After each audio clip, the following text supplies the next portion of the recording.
दोस्तों नमस्कार, मैं सौरभ गोस्वामी। हरिप्रिया भार्गव जी हमारे साथ हैं। अभी उन्होंने एक यात्रा निकाली, सनातन जोड़ो यात्रा। अब की बार रक्षा यात्रा के माध्यम से वो फिर से यात्रा लेके आई हैं। कहेंगे दूसरी यात्रा वो निकाल रही हैं जो झांसी से निकलेगी, कानपुर, लखनऊ, अयोध्या, उसके बाद वापस झांसी में आके समाप्त होगी। हरिप्रिया जी हमारे साथ हैं। क्या कहना है, किस उद्देश्य के साथ ये दूसरी यात्रा लेके आई हैं, आइए चर्चा करते हैं। मैम स्वागत है आपका। बहुत बहुत धन्यवाद सभी दर्शकों का। एक यात्रा के बाद दूसरी यात्रा चालू। सनातन रक्षा यात्रा, एकता की यात्रा के बाद हमने ये दूसरी रक्षा यात्रा निकाली है। सभी के मन में ये विचार है, ये सवाल है कि पहले एकता यात्रा फिर रक्षा यात्रा क्यों। तो मैं उन सभी को ये आग्रह करना चाहती हूँ, बहुत प्रेम से ये समझाना चाहती हूँ कि जब कोई कदम उठाते हैं तो पहला कदम जो होता है वो हमेशा से सबको एक करने का, सबको साथ लेने का होता है। तो हमारा पहला कदम था एकता यात्रा, जिसमें हमने सबका आह्वान किया, सबको साथ जोड़ा।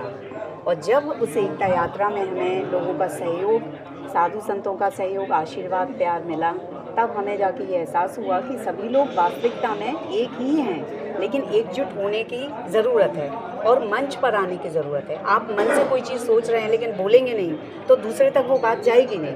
तो ये ज़रूरी है कि एकत्रित होकर के वो बात कही जाए, तब वो जन जन तक पहुंचेगी। रक्षा यात्रा का ये समय इसलिए भी बहुत ही आवश्यक है क्योंकि बांग्लादेश में 2 महीने हो गए हैं लगभग, जब से वहाँ पर नरसंहार चल रहा है। और ये हमारा नैतिक फ़र्ज़ भी है, हमारी जिम्मेदारी भी है और हमारे विचार में भी था कि हम इसके लिए कोई ना कोई कार्य करें। तो हमने रक्षा यात्रा का आयोजन रखा है, जिसमें यहाँ से कम 2-2.5 हज़ार लोग बसों, गाड़ियों के माध्यम से झांसी से निकल के उरई, कानपुर होते हुए लखनऊ जाएंगे, जहाँ हम सरकार के महामहिम राज्यपाल को अपना ज्ञापन देंगे, प्रस्ताव देंगे, उनसे निवेदन करेंगे कि सरकार इस विषय पर आगे बढ़ कर के कोई कदम उठाए।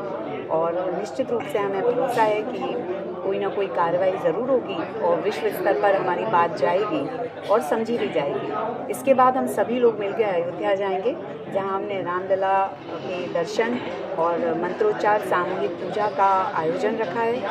हमारा ये विश्वास है, हमारा ये श्रद्धा है कि रामलला ज़रूर कृपा करेंगे। अगर सभी लोग मिलकर के एक सकारात्मक ऊर्जा उत्पन्न करेंगे तो वो ऊर्जा ज़रूर काम करेगी। हरिप्रिया जी, लोग आपको अभी भी सुनना चाहते या समझ रहे या पहचान रहे कि हरिप्रिया भार्गव है कौन, क्या करना चाहती हैं, राजनीति में आना है कि एक धार्मिकता को ध्यान में रखते हो या सनातन का ही काम करना है।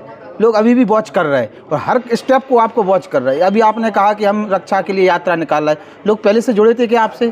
क्या आप ये परिचय देना चाहती कि नहीं, अगर हम ललितपुर के, हम झांसी के हैं, झांसी की जनता को हम सुरक्षित करवे के लाए, राष्ट्रपति तक जा सकते हैं, प्रधानमंत्री तक जा सकते, मुख्यमंत्री, राज्यपाल सब जगह जा सकते, जो आप बताना चाह रही का? बिल्कुल, मैं सिर्फ ललितपुर झांसी की बात नहीं कर रही हूँ, जबकि मैं हूँ यहाँ से।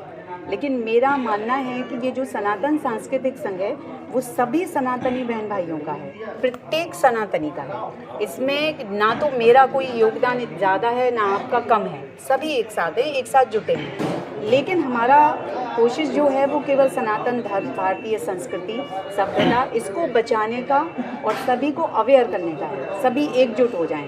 राजनीतिक ज़रा भी नहीं है, इसके पीछे कोई राजनीतिक उद्देश्य नहीं है। हरिप्रिया भार्गव अपनी जगह सही है, अपना कॉन्सेप्ट क्लियर करें, लेकिन मीडिया कन्फ्यूज्ड है, लोग कन्फ्यूज्ड हैं कि आखिरकार जो हरिप्रिया भार्गव कह रही उमें कछु कर सकते कि नहीं कर सके, केवल हवाई मीडियाबाजी करी और निकल गई। नहीं, ये दरअसल वास्तविक तौर से मैं सबको बताना चाहती हूँ कि ये जो यात्रा अभी निकाल रहे हैं ये हमारा एक सडनली होने वाला काम है, क्योंकि बांग्लादेश में ये समस्या वर्तमान में चल रही है और अगर आज हमने आवाज़ नहीं उठाई तो कब उठाएंगे। इसके बाद हमारे पास ऐसी बहुत सी योजनाएं हैं जिससे हमारा धर्म, संस्कृति संरक्षित होगा, हम सभी एकजुट होंगे और हमारे वो सभी सनातनी बहन भाई जो कहीं हरिप्रिया जी, आपका उद्देश्य बिल्कुल सही है, आप अपनी जगह सही काम कर रही हैं, लेकिन इस क्षेत्र की जनता, जिस क्षेत्र में आप काम कर रहे हैं, जिस क्षेत्र की मीडिया जहां आप लोगों के बीच अपनी बात रख रही, वो आपको वॉच कर रही, वो समझ नहीं पा रही कि आखिरकार आप किस लेवल पे काम करना चाहती हैं, क्या उद्देश्य के साथ काम करना चाहिए। बुंदेलखंड में काम करेंगे, पूरे प्रदेश में काम करेंगी, यूपी एमपी में काम करेंगी, मतलब आप तो सबको कह रही कि सनातन में जुड़ो, सनातनी भाई एक रहे हैं, रक्षा करें, लेकिन कहाँ कार्य क्षेत्र कहाँ रहेगा आपका? आपको एक और बात बताती हूँ, फिर आपको कंफ्यूजन और बढ़ा देती हूँ। बढ़ा दीजिए। जवाब तो नहीं दूंगी, लेकिन ये जरूर कहूंगी कि हमारा सनातन सांस्कृतिक संघ जो है वो प्रत्येक जगह पर काम करेगा जहाँ कोई भी सनातनी बहन भाई रहता है, चाहे वो विश्व में कोई भी देश हो। और आने वाले समय में ऐसी हमारी योजनाएं हैं जो हमने देश में भी अपने क्षेत्र में शुरू करेंगे सबसे पहले हम, उसके बाद देश के हर कोने में हम ये कोशिश करना चाहते हैं कि हमारी वैदिक परंपरा, संस्कृति और शिक्षा सबसे पहले वो वापस आए। क्योंकि अगर वो वापस आ जाती है और लोग मानसिक गुलामी से आज़ाद हो जाते हैं तो फिर बाकी कोई और कार्य करने की ज़रूरत नहीं है।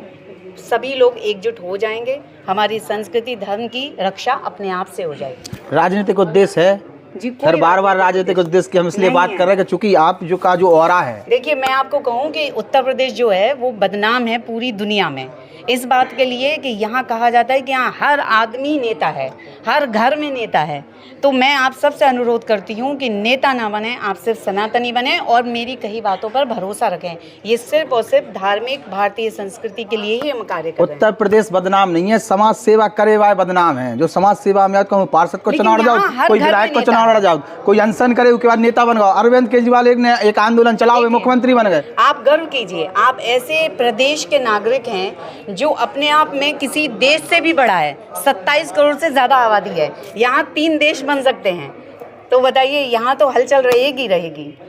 नेताओं को टेंशन है, नेताओं को टेंशन है। वो सोच रहे कि हमारी विधानसभा खतरे में है या हमारी लोकसभा खतरे में है। अब सामने विधानसभा को चुनाव है तो हम तो यही सोच के चल रहे हैं कि 6 महीना को और हरिप्रिया भार्गव को कार्यक्रम चल रहे हैं के बाद राजनीतिक उपस्थिति मध्य प्रदेश की कोनो विधानसभा से है, चुनाव की घोषणा बिल्कुल नहीं है। आप मीडिया कहाँ जाने वाली है? यही है, लोग यही हैं, वो सब साक्षी रहेंगे इस बात के कि कोई राजनीतिक उद्देश्य नहीं है, ना ही मैं कोई चुनाव में लड़ने वाली हूँ। नेताओं की चिंता की बात कहूँ तो उन्हें चिंता रहती है, इतनी ज़्यादा जनता है, इतनी ज़्यादा आबादी है, उनके लिए कार्य करना है तो चिंतित तो उन्हें जो डर लग रहा हो कि आप नहीं लड़ रही चुनाव, लेकिन आप हर विधानसभा में एक लीडर पैदा करें दे रही हैं। महिलाएं जागरूक हो जा रही, भी अपनी हक की बात करें और जो वे जातियों में बांट के अपना काम करें तो उन्हें एक करें दे रहे, सो कहूँ और खतरा बढ़ जा रहा है, नए लीडर पैदा हो जाएं। तो आप भी तो देखिए, नया संविधान, नया कानून भी तो आ रहा है, एक देश एक चुनाव। तो उस हिसाब से नए लीडर भी आए, उस हिसाब से एकजुट हो जाएंगे सारे, जातिवाद खत्म होना चाहिए। संगठन के विस्तार में लास्ट में चलेंगे, संगठन के विस्तार में महिलाओं को कहाँ मौका दे रही हैं आप? देखिए, आपने ऐसी बात पूछी है, सनातन की आप भूल जाते हैं कि शिव और शक्ति इन दोनों को मिलके ही शिव होते हैं।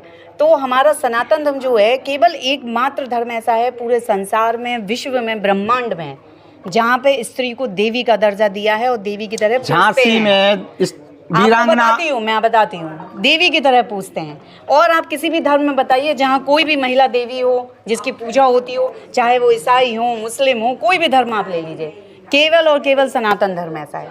तो यहाँ महिलाओं की स्थिति पूछ के आप उनकी बुरी स्थिति है ऐसा मत कहिए। वो शुरू से मजबूत थी, शुरू से मजबूत हैं और रहेंगी। वो शक्ति है, चाहे वो परिवार में हो तो परिवार की शक्ति है, समाज में हो तो समाज की, देश में हो तो देश की। अरे आप खड़ी हो रही हैं, आपके संग और खड़ी हो जा रही, तो वेतन को तो खतरा बढ़ रहा हो। दूसरी झांसी की रानी की भूमि से हो आप, वीरांगना पैदा होते थे। अगर आप जैसी महिला, चूंकि आप में जवाब देवी की हिम्मत है, सवाल वो पूछा तो जवाब भी सही तरीके से दे जाती, तो आप कहीं ना कहीं एक लीडरशिप पैदा कर रही। अपने आप में तो हो ही लीडर, लेकिन जो जनता आपको वॉच कर रही, जो नहीं जानते हरिप्रिया भार्गव को है, हमारा तो एक ही चश्मा है, राजनीतिक चश्मा के हरिप्रिया भार्गव के पूरे उद्देश्य के पीछे राजनीति है। तो और एक नहीं है, 20-25 महिलाएं राजनीति में पैदा करें दे रही, ऐसा तो नहीं पार्टी लॉन्च करे आई हो, ऐसा बिल्कुल भी नहीं है।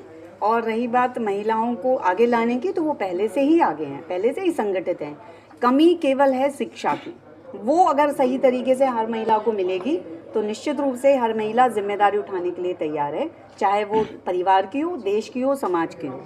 एक बार फिर जो अंतरकास्ट शादी की बात आप कर रही थी, तो उस पर क्या कहेंगे? फिर से लास्ट पर ख़त्म मैं कहूँगी कि अंतरजातीय विवाह होने ही चाहिए, क्योंकि जब जाति होती ही नहीं है कुछ, तो अंतरजातीय क्या है?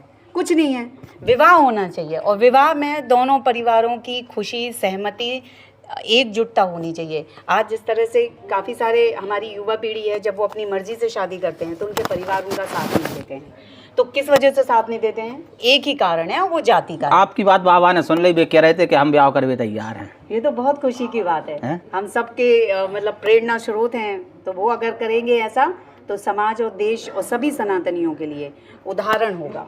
हरिप्रिया भार्गव जी हमारे साथ थीं और यात्रा की उन्होंने बात की है, रक्षा के लिए अब यात्रा निकाल रही हैं। अब देखते हैं किस प्रकार की यात्रा निकलती है, क्या रिस्पांस मिलता है। हमारे साथ हम लगातार इनसे चर्चा करते रहेंगे, इन पर नज़र भी बनाए हुए हैं, क्योंकि राजनीतिक हलचल तेज है और कहीं कुछ राजनीति होती है तो फिर आप लोगों के बीच में हम फिर आएंगे। नमस्कार।